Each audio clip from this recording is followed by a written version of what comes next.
Alors, les cadres de référence que j'utilise et auxquels je fais appel dans le parcours DIAM sont, dans un premier temps, en termes d'anthropologie, j'utilise beaucoup Frankl, c'est-à-dire la logothérapie et l'accompagnement par le sens. Donc nous travaillons de façon assez approfondie l'approche de Frankl. Deuxième cadre de référence qui me semble très important, c'est l'élément humain de Schutz. Et là, nous y passons aussi du temps, de telle sorte que les personnes aient une bonne appréhension des différentes composantes de cet appareil théorique.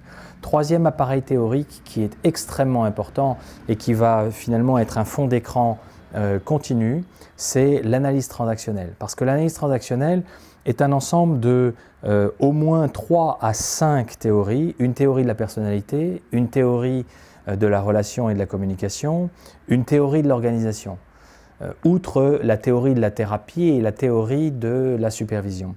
Et donc, il n'y a pas d'autre cadre de référence disponible qui puisse à la fois mailler au travers de concepts identiques, une approche de ce qu'est un homme, de ce que c'est que la communication et de ce qu'est l'organisation.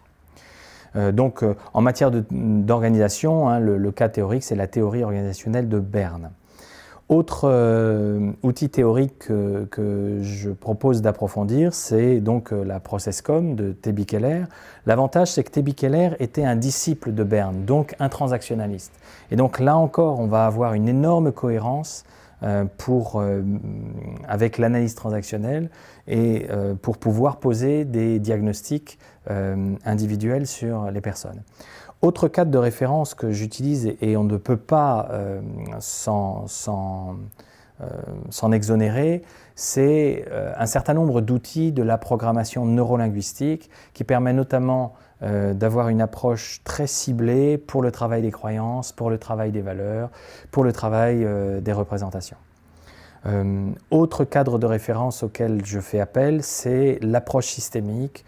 Et nous y passons ne serait-ce que 9 jours, juste pour avoir une approche véritablement globale et qui permette d'appréhender les systèmes comme des équipes de direction, comme les organisations, de façon systémique. Autre cadre de référence qui est initialement ma formation, c'est le cadre de référence Coach and Team de Vincent Leinart, puisque j'ai été pendant 6 ans un ardent contributeur à ce très riche cadre de référence.